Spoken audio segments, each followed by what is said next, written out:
it's Alex. Thank you guys so much for tuning in today. So as you guys can see, we are doing my very first Q&A ever on my YouTube channel. I have tried to do this in the past, but you guys, I'm not that popular. So I didn't get many submissions the last few times I tried. And I figured, you know what the heck? I don't care. We're just gonna say what we have. If I need to elaborate to make this at least 5 minutes long, I will. But you guys pulled through, and I have quite a bit of submissions on here. Everyone will be anonymous. I will not mention anyone's name. I don't prefer to do it that way, so nobody will know who said what. It's just anonymous. It's just gonna be anonymous, as I've always tried to keep things like this. So I have some questions that I got asked on my community tab, and then I have a ton going into my Instagram story. So I haven't really read these, so I don't know if there's any repeats. I'll do my best to pick and choose the juiciest ones, the ones you guys really want to know, and we're gonna get right into it. But first, if you're new to my channel, welcome to the familia. My name is Alejandra. I'm a nice shadow enthusiast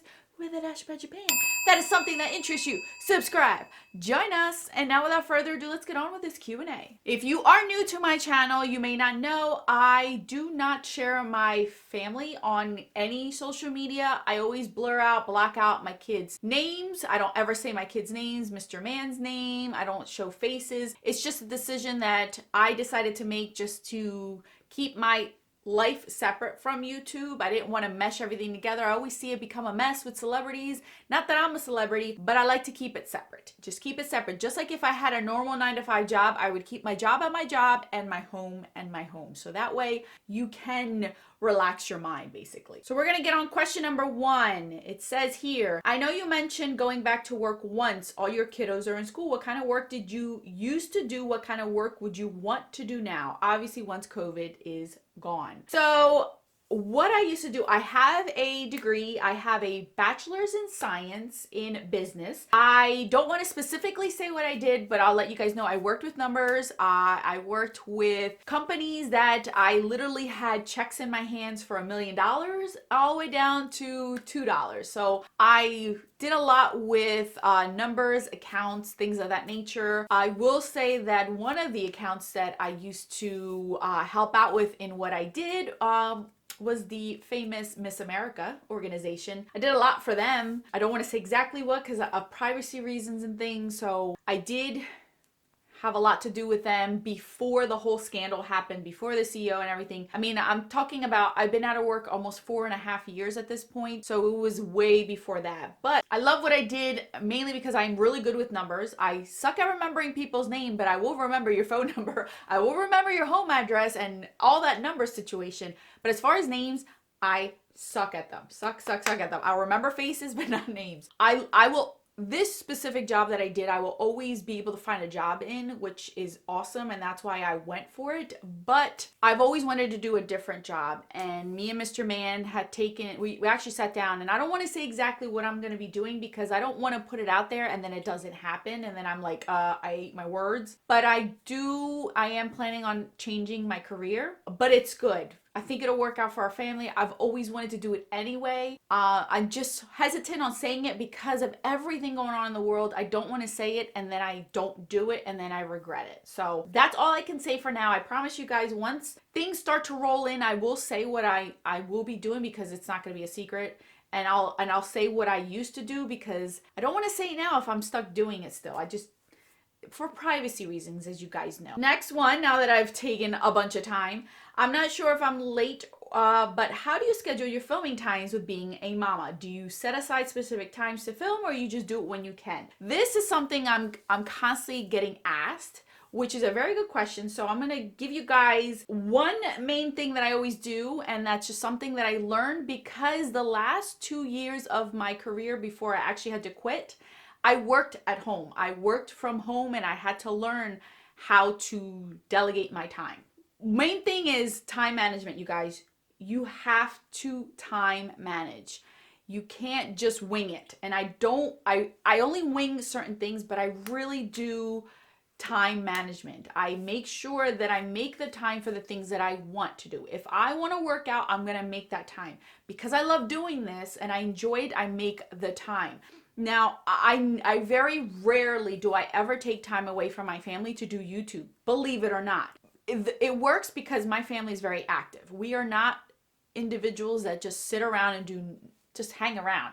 We are actually constantly on the go doing things. Mr. Man's that way, all three of the kids are that way, and I've just adapted to it because I am an adapter. So I know that I'll look at Mr. Man's schedule, and his job is all over the place. I'll look at his schedule ahead of time to see what days I can finagle certain filmings that I know I'm going to take a long time, and have him, let him know ahead of time so that way he doesn't make plans for it. If not, most of the time I film when my kids nap. I'll have one child that naps, and then my other kids, I'll give them their screen time. I'll let them play with their iPads during that nap time, and that's a good 2-hour window for me daily that I can guarantee me being able to film. That works for me now because I have nappers, because I have a very good napper, and the other two already used to it and know to stay quiet. So I time manage, I prep before I film. Everything is set aside. Any little moment that I get, I'm always doing something for my YouTube channel. If the kids are playing, having fun, I am taking photos. I am filling in my list of what I need to film. I have a bunch of baskets where I put products in for certain videos, so then I have it ready. So when I have that opportunity to sit, I'm not wasting that hour of time pulling out the products, putting on the makeup, or arranging for it. I already have everything set to go. I wake up 45 minutes before my children wake up to do my whole entire face.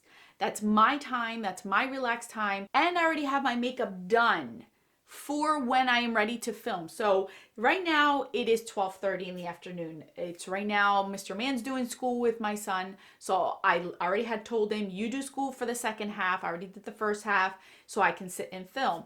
I've had this makeup on now since 6:30 this morning. So this makeup has been on for over 6 hours at this point. So I wear my makeup all day. I told you guys I wear it wherever I go anyway. Have my makeup done. I already had everything set here. So then when I am ready to go, all my lights are set up, my camera's set up, everything is set up. I just sit down, flick everything on, and just sit down and film. That way I'm not wasting any time.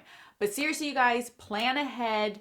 Time management, that's the way I've done it. I've always done it. My kids go to bed by 9 o'clock every day because of school, and I don't normally go to bed till 11, so that gives me another 2 hours to do what I need to do. In between my holiday movies, I am finagling on my vanity desk. I'm writing down lists. I'm looking at my calendar to see what I could plan ahead or film ahead, prep myself for the next time I am filming.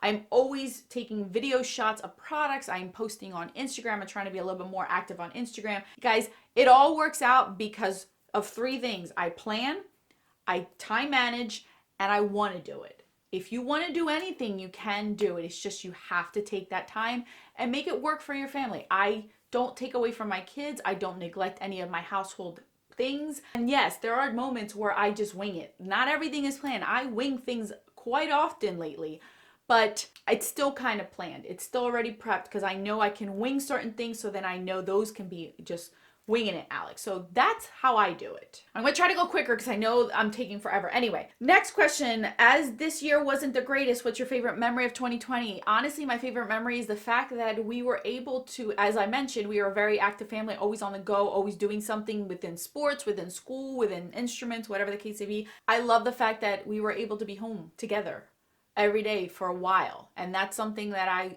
have always wanted, but didn't know how to make it work because I would work, or Mr. Man has to work, or the kids had to go to school, and then we had after school activities. That's the best memory, is the fact that we were all 5 able to be home for a while and just chill with each other, not having to rush anywhere, not having to feel guilty because we aren't visiting somebody, because we couldn't visit anybody. So that was my best memory, is the fact that 2020, we were able to be a family together under one roof for a while, and we didn't get annoyed with each other. We didn't get tired of each other.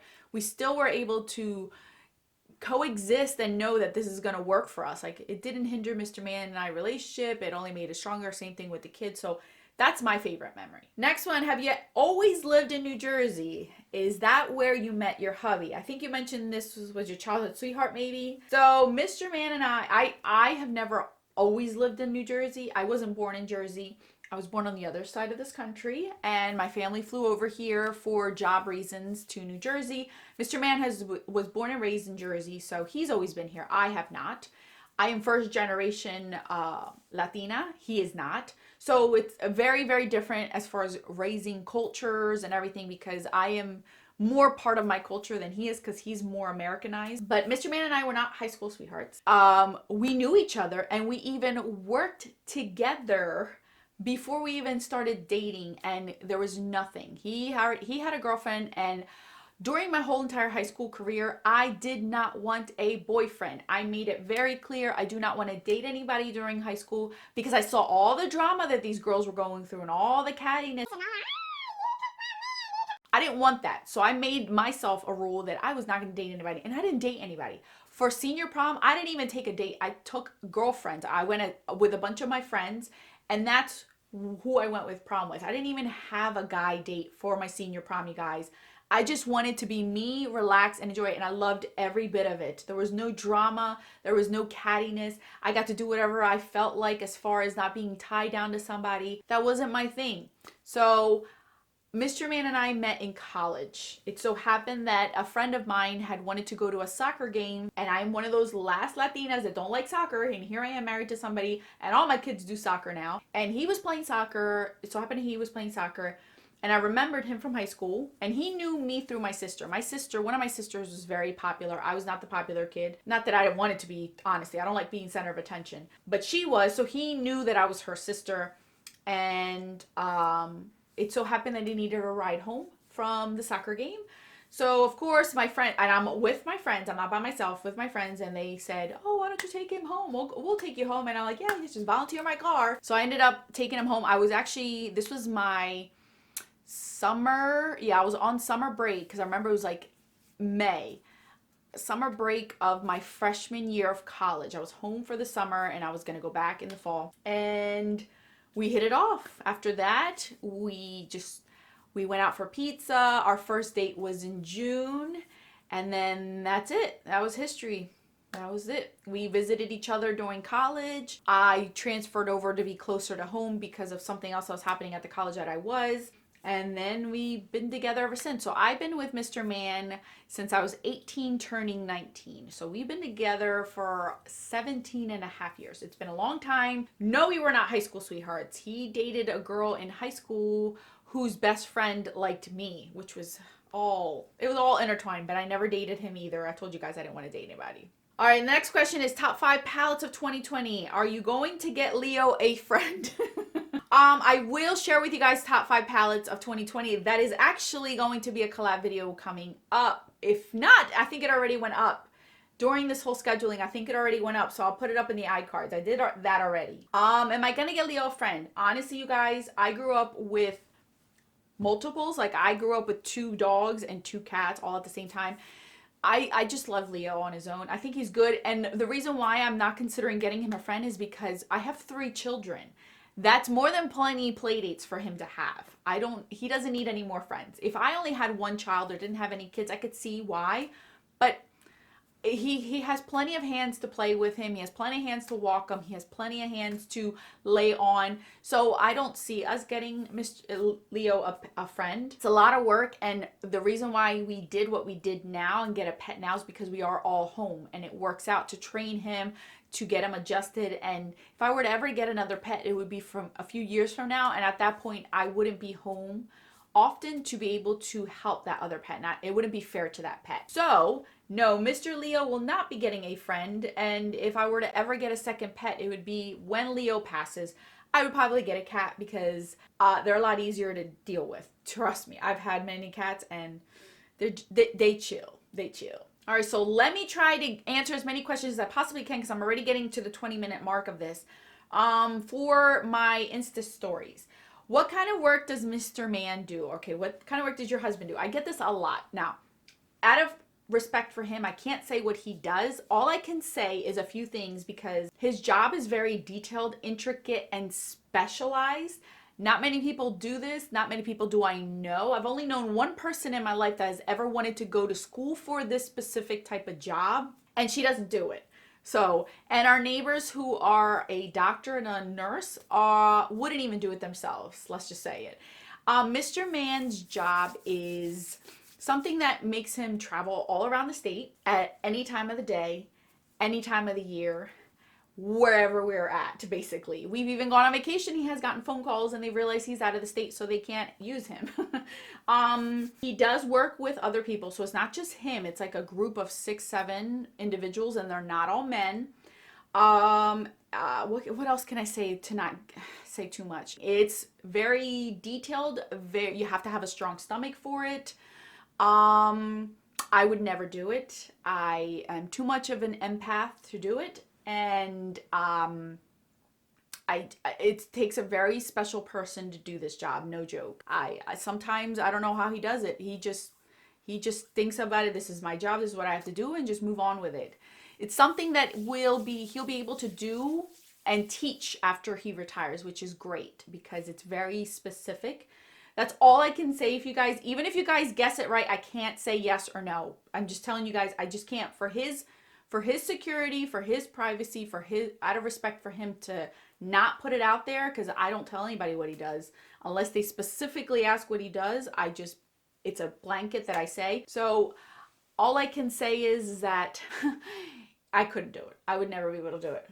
I already answered where you used to work. Did you go to college? And if so, what did you study? I already answered that one for you guys. What are your panning plans for 2021, you guys? Woo! So I have a list going on of the projects I do want to do. I will let you guys know that Pan That Face Palette will be back. Pan Those Eyeshadows will be back. There's a new project pan that I wanted to do, but I think something new is coming out that I was invited to. I can't say just yet what it is because I did not create it, and I don't know if I'm allowed to say it, but that will be coming in January, which is a lot of fun.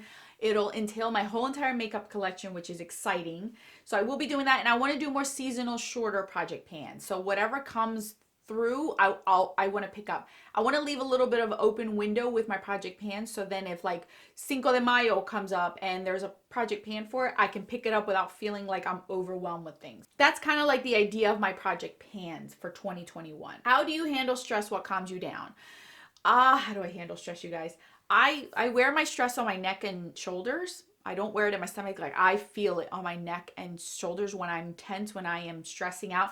And I really do talk to myself. Like, I sit there and I'm like, all right, Alex, you need to calm down. You need to take a breather. I literally sit down in a quiet place. Sometimes, most of the time, it's always in the mornings before the kids wake up while I'm doing my makeup. And I really just put Christian music on. I put praise music on, and it kind of soothes me. I talk to God, I read the Bible, I relax, I read a devotional.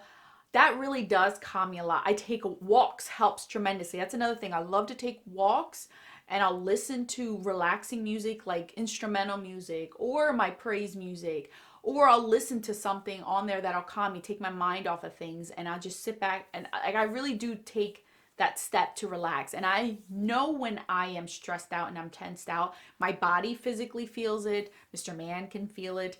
And I just have to remind myself that I can't control everything, and I need to let some things just let them be. Let them be, and it is what it is. What's the hardest part of panning, and what's the easiest? Not referring to product. What's the hardest part of panning? The hardest part for me, honestly, is keeping track of everything.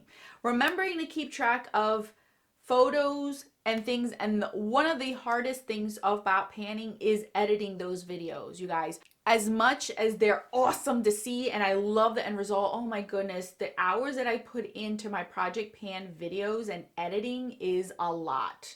Between inserting photos, videos of previous updates and then current updates, tally marks, photos of tally marks, photos of pictures of things that I've been using, it takes so long to edit a project pan video, especially one that has more than 5 products.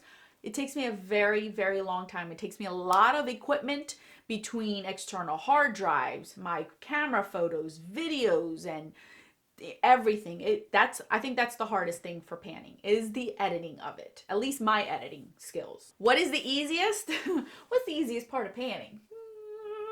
Picking the project pans. I think those are the easiest and the funnest because it gets me excited for something new. It gets me excited for the products that I can get out of these project pans. So I think that's the easiest. It's just picking the project pans themselves. What is your ethnicity? My ethnicity is, my family's from Nicaragua. So that is the biggest country in Central America with that big old lake. Yes, that is where both sides of my family, my biological father, my biological mother, they both are from Nicaragua. They both were born and raised there, and they both came to this country for a better life back in the 80s. So that is where my family's from, and I am first generation. I am the first grandchild of my grandmother born in the States. My favorite Christmas movie. My favorite Christmas movie is National Lampoon's Christmas Vacation. I can't get enough of it. I don't know what it is. I just love that movie. It's so funny. It's just so funny that so many things can go wrong as a family. It cracks me up because I can relate. I can relate. I am new to your channel. Why do you choose to call your husband Mr. Man? I kind of already mentioned this. I chose names for my whole family members because I don't share my family's actual names with you guys, and it's a whole privacy thing because of what Mr. Man does for a living, and the kids are small enough they can't make the decision on their own. I just chose their names, and that's what I choose. So Mr. Man is my husband, Little Lady's my oldest, Little Man is my son, and Little Miss is my youngest child. I just don't share my kids and my family. Again, I want to keep it separate, and maybe in the future as they get older and they start to get on social media, and if we allow them to, you know, that'll be something different. But for right now, they're small, they're our kids, we want to keep them. I don't want any more outside influence or outside comments, criticism. We get that enough through family members and friends. I don't want to get it through the whole entire world wide web. If you get what I mean, if you're a parent, you understand, because you always got those family members that critique everything you do, and I don't want to hear it from strangers because I will get snippy, I will get nasty, and I don't want to be that way. So I just decided, let me just not. I do share Mr. Man here and there on my Insta stories. I'll post like a photo of us once a year, so you might catch a glimpse of that, but I still don't share his name. For privacy reasons for him, I don't share his name. All right, let me just do one or two more questions because this is a lot. So advice for starting Project Pans. Well, the first thing I will tell you guys is don't do it because it's a thing. Don't do it because it's a trend. Do it because you actually genuinely want to use the products that you have. Do not hate pan. My number one thing, do not hate pan. If you don't like something, don't force yourself to use it. You are, by forcing yourself to use something you don't like, you're having your good stuff, the stuff that you love, expire and go bad faster because you're not using them. Use the things you love. Keep the things you love. Pass on the things you don't like. Sell the things you don't like. That way you're always using what you love, because if you're constantly using what you love, you're always going to love to Project Pan because you're going to love to use these things over and over and over. Don't give yourself harsh goals. Give yourself goals that are realistic to you, not because your neighbor over there is popping out lipsticks like crazy and you want to be just like her. No, everyone does differently. Everyone is better at panning specific products than others, and that's okay. Use your own goals, set your own goals, stick to you. Don't go with what everyone else is doing. And I've learned that the hard way. Just be yourself, do what you want to do. Don't hate pan. Give yourself realistic goals, even if it's using something one time. I do that with my Shop My Stash. It's okay. I know what I'm good at and what I'm not good at, and it's not the same thing as my next door neighbor, and that's fine too. Everyone loves to watch different project panners because everyone pans differently and everyone loves different things. So that's my advice for it. My number one is don't hate pan. Please don't hate pan. I hate when I see that. And here I go saying hate. Last question. I know I have other questions here. I don't know, guys. Maybe I'll do a part 2 to this. Fave food. Important stuff. What's my favorite food? Anything Latino. Like, I mean, I love Hispanic food. I can put me in, and it doesn't matter from what country, honestly. I love anything. Any food from Central America. I love Puerto Rican food. I just love any type of Hispanic food. My goodness gracious. Any kind of rice is my jam. Any kind of bread is my jam. I love tamales. I like pernil. I like arroz con gandules. I like arroz con frijoles, gallo pinto. I love authentic tacos. I love taquitos. I love I even like mofongo, guys. Yes, I know. I just love everything. My grandmother, I was so blessed to have my grandmother as like my mom, because my mom actually was a single mom who had to work. So my grandmother was basically the one that raised us, and she cooked everything so authentic. Remember her crab soup? Oh my gosh. I learned how to cook her potato soup from her. Chicken and rice. Like, I mean, anything Hispanic, I love it. Love it. Love it. All right, you guys, so that's it for my Q&A. I'll try to edit this to not make it 30 minutes long because this is a long video. Thank you guys for all that has submitted all your Q&As. I have more here, so if you guys want me to do a part 2, maybe I'll do a part 2 next year, and that way I can really answer more of these questions. Sorry if I took forever for this, but thank you guys so much for watching and getting to know me a little bit better. I'll put my videos right over here for your enjoyment. I'll see you guys tomorrow with a new video. Bye, guys.